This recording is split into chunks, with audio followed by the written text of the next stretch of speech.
ఓం మహాగణాధిపతయే నమః. ఓం గురుభ్యో నమః. ఓం శ్రీమాత్రే నమః. పరమేశ్వర స్వరూపమైనటువంటి జ్యోతిష, వాస్తు మరియు ఇతర అనేకమైనటువంటి శాస్త్రములను మనకు అందించినటువంటి మహర్షులకి నమస్కారం. హయగ్రీవ హయగ్రీవ హయగ్రీవేతి యో వదేత్ తస్య నిస్సరతే వాణి జహ్నుకన్యా ప్రవాహవత్. అరుణాం కరుణాతరంగితాక్షీం ధృతపాశాంకుశపుష్పబాణచాపాం అనిమాదిభిరావృతాం మయూకైః అహమిత్యేవ విభావయే భవానీం. శ్రీమాత్రే నమః. ప్రేక్షకులకి ఆ లలితాంబిక అమ్మవారి యొక్క అనుగ్రహం పరిపూర్ణంగా కలగాలని మనస్ఫూర్తిగా కోరుకుంటూ మనం ఈరోజు చెప్పుకోబోయేటువంటి గ్రహ సంబంధించినటువంటి విషయాలు ఏమిటి అని చెప్పి చూసుకున్నట్లయితే, మనకి ఫిబ్రవరి 6వ తేదీ నుంచి జూన్ 2వ తేదీ వరకు కుజుని యొక్క సంచారం. ప్రత్యేకంగా కుజుడు ఫిబ్రవరి 6 నుంచి దాదాపుగా 40 రోజులు, అంటే మార్చి 16వ తేదీ వరకు ఉచ్చస్థితిలో ఉంటాడు. అయితే ఇక్కడ ఏమిటంటే రవితో కలిసి ఉంటున్నాడు ఇక్కడ. దాని తర్వాత కుంభరాశిలోకి ప్రవేశించి మరొక 40 రోజులు, దాని తర్వాత మీనంలోకి ప్రవేశించి ఒక 40 రోజులు చిల్లర, ఇలా మొత్తం మీద జూన్ 2వ తేదీ వరకు ఒక 40 రోజులు మకరంలో ఉచ్చస్థితిలోని, మరొక 40 రోజులు చిల్లర కుంభంలోని, మరొక 40 రోజులు చిల్లర దాదాపుగా మీనంలో. అంటే ఎందుకంటే అన్ని రాసులు తిరుగుతుంటాడు కదా, ఎందుకు మీరు ప్రత్యేకంగా కుంభంలో మీనంలో దాని గురించి ప్రత్యేకంగా చెప్తున్నారు అంటే, ఎప్పుడైనా ఏదైనా ఒక గ్రహం తను ఉన్న స్థితి నుంచి, తనున్న రాశి నుంచి ఏ రాసుల్లోకి ఎంటర్ అవుతూ ఏ గ్రహాలతో కలుస్తున్నప్పుడు ఎటువంటి పరిస్థితులు వస్తుంటాయి, అది జన్మ జాతక చక్రరీత్యా ఆ యొక్క లగ్నము లేదా రాసుల వారికి ఎటువంటి వస్తాయి, అదేవిధంగా గోచారంలో గ్రహాల యొక్క స్థితి ఎప్పుడైనా విరుద్ధమైనటువంటి 2 గ్రహాలు కలుస్తున్నప్పుడు ఎటువంటి ఫలితాలు వస్తాయనేటువంటిది మనకి మైథుని జ్యోతిష్యము అనేటువంటి దాంట్లో చెప్పబడింది. కాబట్టి ఈ కాంబినేషన్ ఏదైతే ఉందో, ఈ రెండు గ్రహాలు ఈ విరుద్ధమైనటువంటి ఎనర్జీస్ ఎప్పుడైతే కలుస్తాయో ఇవి భౌగోళికంగా ఎటువంటి పరిస్థితులను తెచ్చిపెడతాయనేటువంటిది కూడా ఆఖరిలో చెప్తాను. అయితే ముందుగా ఈ 12 లగ్నాల వారు లేదా రాసుల వారికి ఏ విషయాల పట్ల జాగ్రత్త వహించాలి, ఏ పరిహార మార్గం చేసుకోవాలి, ఏ విషయాల పట్ల మంచి ఫలితాలు ఉంటాయి అనేటువంటి విషయాలు ఇప్పుడు మనం తెలుసుకుందాం. ధనుర్లగ్నము, ధనస్సు రాశి. ధనస్సు వారికి కనుక చూసుకున్నట్లయితే ఇక్కడ రాశి నుంచి 2వ స్థానంలో ధనస్థానంలో కుజుడు వస్తున్నాడు. ఎప్పటి నుంచి? ఫిబ్రవరి 6వ తేదీ నుంచి మార్చి 16వ తేదీ వరకు. ఈ యొక్క గ్రహస్థితి అనేటువంటిది మీకు భూమి మూలంగా కొంతవరకు ధనయోగాన్ని ఇచ్చేటువంటి కాంబినేషన్లో ఉంది. అదేవిధంగా రవి కూడా అక్కడ ఉన్నాడు కాబట్టి కొంత పెద్దలతోని, గవర్నమెంట్ వ్యక్తులతోని, తండ్రి గారితోని తెలియని చిన్న ఘర్షణ వాతావరణం కూడా భూమి మూలంగా కూడా జరుగుతుంది ఇక్కడ మొదటి 40 రోజులు ఇచ్చేటువంటి ఫలితాల్లో. మరి మనకి మార్చి 16వ తేదీ నుంచి ఈ యొక్క కుజుడు 3వ స్థానంలోకి మారుతున్నాడు, శని ప్రదేశంలోకి వెళ్తున్నాడు. మరి శని భగవానుడి దగ్గర ఉన్నప్పుడు ఇచ్చేటువంటి రిజల్ట్స్లో ముఖ్యంగా కమ్యూనికేషన్ చేసేటప్పుడు మీ అన్నదమ్ముల వరుస వారితో ఏదైనా ఇన్వెస్ట్మెంట్స్ రిలేటెడ్ సంబంధించినటువంటి అంశాలలోని ఇక్కడ ప్రత్యేకంగా ఈ 12వ అధిపతి 3లో ఉండడం, 3వ అధిపతి 12వ స్థానాన్ని చూడడం. అంటే ఏమిటి? నేను ఒక డబ్బులు మొదలు పెట్టాను, నష్టపోయాను, అనవసరంగా అన్నదమ్ముల మాట వినో లేకపోతే ఇంకోటనో ఇటువంటివి ఇస్తుంది మీన రాశి వారికి. కాబట్టి ఈ యొక్క అంశాలలో కాస్త జాగ్రత్తగా ఉండండి, ఇది గుర్తుపెట్టుకోండి. అలాగే మరి ఇక్కడ ఏం చేయాలి? వీలున్నప్పుడల్లా కూడా మీరు పువ్వులతో ముఖ్యంగా, అంటే ఎప్పటి నుంచి పర్టికులర్గా గుర్తుపెట్టుకోండి, ఈ 16 ఏప్రిల్ నుంచి 16 మార్చి నుంచి 24 ఏప్రిల్ వరకు, 16 మార్చి నుంచి 24 ఏప్రిల్ వరకు పుష్పాలతో అమ్మవారిని పూజించడం చేయండి. శుక్రగ్రహ సంబంధం, చంద్రగ్రహ సంబంధం అక్కడ ఎంటర్ అవుతుంది, దానివల్ల మీకు ఇబ్బంది అనేటువంటిది రాదు.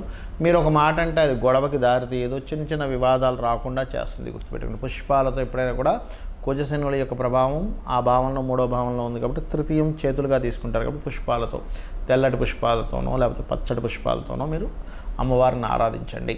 తద్వారా ఏమవుతుంది? మనీ సర్క్యులేషన్స్ విషయంలో స్ట్రక్ అవ్వడము, అన్నదమ్ములతో గొడవలు ఇట్లాంటివి ఏవి జరగకుండా ఉంటాయి.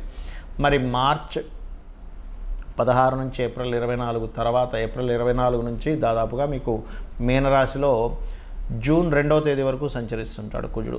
ఈ సమయంలో ప్రత్యేకంగా మీరు ఇక్కడ తీసుకోవాల్సిన జాగ్రత్తలు ఏమిటి అని చెప్పి చూసుకున్నట్లయితే ఇక్కడ కూడా కొంత భూమి, విదేశాల్లో ఏదైనా భూములు కొనుగోలు చేసేటువంటి విషయంలో విదేశాల్లో కొంతవరకు ఈ stamping related, PR related, permanent residential related సంబంధించిన విషయాల్లో కొంత స్ట్రెస్ ఉంటుంది. కానీ ఓవరాల్గా ఎటువంటి విషయాల్లో బాగుంటుందంటే ఏదైనా ఇన్సూరెన్సెస్ వల్ల లబ్ధి కలగడము, పూర్వీకుల ఆస్తుల మూలంగా కొంతవరకు లబ్ధి కలగడము, అదేవిధంగా మీకంటూ ఒక గుర్తింపు రావడం, ఇటువంటి ఫలితాలు ఇస్తుంది. కాకపోతే మీకు దశమ స్థానంలో కేతువు యొక్క సంచారం జరుగుతుంది కావున మీరు ఏదైనా ఉద్యోగ సంబంధించిన విషయంలో కొంత జాగ్రత్త వహించండి. ఇక మీరు చేయవలసిన దేవతా ఆరాధన ఏమిటి అని చెప్పి చూసుకున్నట్లయితే లక్ష్మీ నృసింహస్వామి యొక్క ఆరాధన, మరియు ఇక్కడ కుజ, శని, రాహు, రవి గ్రహాల దగ్గర దీపారాధన. బికాజ్ ఆఫ్ ఇక్కడ కుజుడు మాత్రమే కాకుండా రవి యొక్క సంచారం కూడా వాటి మీదుగా జరుగుతూ ఉంది ఏప్రిల్ వరకు. దాదాపుగా ఏప్రిల్ 14వ తేదీ వరకు శనితోని రాహుతో కలయిక ఉంటుంది. కాబట్టి రవికి, రాహుకి, శనికి దీపారాధన చేస్తూ చండీ పారాయణం వినడము, పితృదేవతలకి స్వయం పాకం ఇవ్వడం చేసినట్లయితే అన్ని విధాలా బాగుంటుంది. మరి ఈ కుజ రాహు లేదా కుజ శని, కుజుడు ఎగ్జాల్టెడ్, ఈ పొజిషన్స్ వల్ల భౌగోళికంగా కలిగేటువంటి ఫలితాలు ఏమిటి? కుజుడు కనుక ముఖ్యంగా మనకి ఫిబ్రవరి 6వ తేదీ నుంచి ఎప్పుడైతే రాజులకి కారకుడైన రవితో కనెక్ట్ అయ్యాడో, దీంతోపాటు సంక్రాంతి పురుషుడు అంటారు, మనం సంక్రాంతికి చెప్పుకున్నాం. ఆ సంక్రాంతి పురుషుడు యొక్క లక్షణాల్లో కూడా ఏం కనబడింది మనకు అక్కడ? రాజుల మధ్యన యుద్ధము, రాజుల మధ్యన యుద్ధ వాతావరణము. అదేవిధంగా కొన్ని చూడండి, మనం చూస్తూ ఉంటాం కొన్ని గొడవలు జరుగుతున్నాయండి లోకంలో, కొన్ని అల్లర్లు జరుగుతున్నాయి. అంటే ఏమిటి? ఎవరికి కారకుడు? కుజుడు దేనికి కారకుడు? అల్లర్లకి, గొడవలకి, అదేవిధంగా ఇట్లాంటి వాటికి కారకుడు.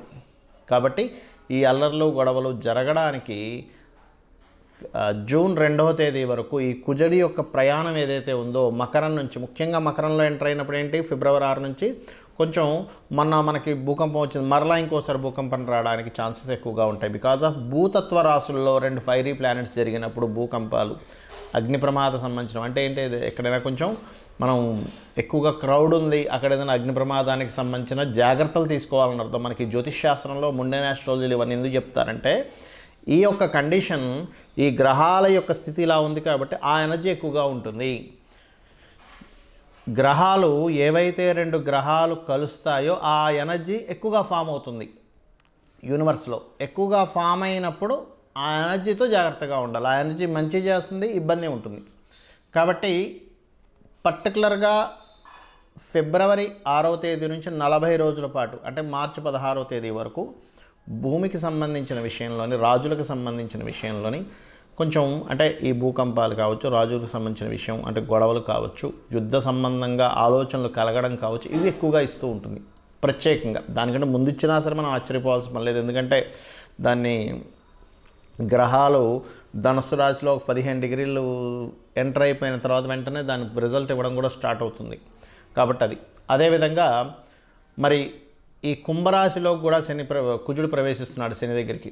ఇక్కడ కూడా ఏంటంటే శని కుజులు ఇద్దరు కూడా విరుద్ధమైనటువంటి గ్రహ సంబంధం కాబట్టి కొద్దిగా ఈ నిగూఢంగా కొన్ని మనకు చూడండి, మనం ఒక్కోసారి వింటూ ఉంటాం ఏమంటే నిగూఢంగా సంథింగ్ వాళ్ళు ఒక ప్లాన్ చేశారు, అక్కడేదో